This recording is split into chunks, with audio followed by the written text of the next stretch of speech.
बच्चों, आज मैं आपको सामना सामना हाथ जोड़ी के आगे के प्रश्न उत्तर समझा रही हूँ। प्रश्न 6, जितेंद्र नार्गे की गाइड की भूमिका के बारे में विचार करते हुए लिखिए कि एक कुशल गाइड में क्या गुण होते हैं। उत्तर, जितेंद्र नार्गे एक कुशल गाइड हैं। वैसे तो पर्यटक वाहनों में ड्राइवर अलग और गाइड अलग होते हैं, लेकिन जितेंद्र ड्राइवर कम गाइड है। अतः हम कह सकते हैं कि कुशल गाइड को वाहन चलाने में भी कुशल होना चाहिए, ताकि आवश्यकता पड़े तो वह ड्राइवर की भूमिका भी निभा सके। एक कुशल गाइड को अपने क्षेत्र की भौगोलिक स्थिति तथा विभिन्न स्थानों के महत्व तथा उससे जुड़ी रोचक जानकारियों का ज्ञान भी होना चाहिए। जैसे कि जितेंद्र को पता है कि देवानंद अभिनीत गाइड फिल्म वह अपने समय की अति लोकप्रिय फिल्म थी की शूटिंग लॉन्ग स्टॉक में हुई थी। इससे पर्यटकों का मनोरंजन भी होता है और उनकी स्थान में रुचि भी बढ़ जाती है। जितेंद्र यद्यपि नेपाली हैं, लेकिन उससे सिक्किम के जनजीवन, संस्कृति तथा धार्मिक मान्यताओं का पूरा ज्ञान है। वहाँ की कठोर जीवन स्थितियों से वह भली भांति परिचित है। वह किसी कुशल गाइड का आवश्यक गुण है। जितेंद्र का सबसे अच्छा गुण है मानवीय संवेदनाओं की समझ तथा परिष्कृत संवाद शैली। वह सिक्किम की सुंदरता का गुणगान ही नहीं करता, वहाँ के लोगों के दुख दर्द को समझता है, जो किसी गाइड का आवश्यक गुण है। उसकी भाषा बड़ी परिष्कृत और अपनत्व से पूर्ण है। इस यात्रा वृतांत में लेखिका ने हिमालय के जिन जिन रूपों का चित्र खींचा है, उन्हें अपने शब्दों में लिखे। उत्तर, इस यात्रा वृतांत में लेखिका ने हिमालय के पल पल परिवर्तित होते रूपों को देखा। ज्यों ज्यों ऊंचाई पर चढ़ते जाएं, हिमालय विशाल से विशालतर होता चला जाता है।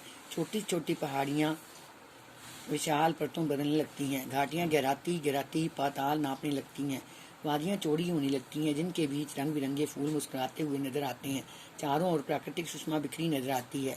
जलप्रपात जलधारा बनकर पत्थरों के बीच बलखाती सी निकलती है, जो मन को मोह लेती है। हिमालय कहीं हरियाली के कारण चटक हरे रंग की मोटी चादर सा नजर आता है, कहीं पीलापन लिए नजर आता है, कहीं प्लास्टर उखड़ी दीवार की तरह पथरीला नजर आता है।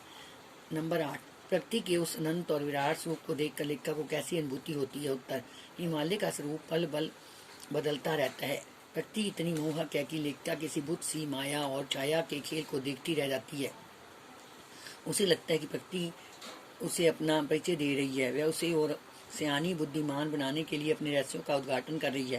प्रकृति के उस अनंत और विराट स्वरूप को देखकर उसे अनेक अनुभूतियाँ होती हैं। उसे लगता है जीवन की सार्थकता झरनों और फूलों की भांति स्वयं को दे देने में अर्थात परोपकार में ही है। झरनों की भांति निरंतर चलायमान रहना और फूलों की भांति अपनी महक लुटाना ही जीवन का सच्चा स्वरूप है।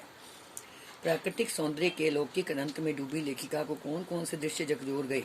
उत्तर, प्राकृतिक सौंदर्य के अलौकिक आनंद में डूबी लेखिका को सड़क बनाने के लिए पत्थर तोड़ती सुंदर कोमलांगी पहाड़ी औरतों का दृश्य झकझोर गया। उसने देखा कि उस अद्वितीय सौंदर्य से निरपेक्ष कुछ पहाड़ी औरतें पत्थरों पर बैठी पत्थर तोड़ रही थी।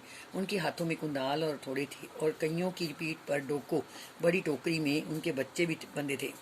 यह विचार उसके मन को बार बार झकझोर रहा था कि नदी, फूलों, वादियों और झरनों के ऐसे स्वर्गिक सौंदर्य के बीच भूख, मौत, दैन्य और जिजीविषा के बीच जंग जारी है। तो ये सारे प्रश्न उत्तर आपने याद करने और लिखने हैं।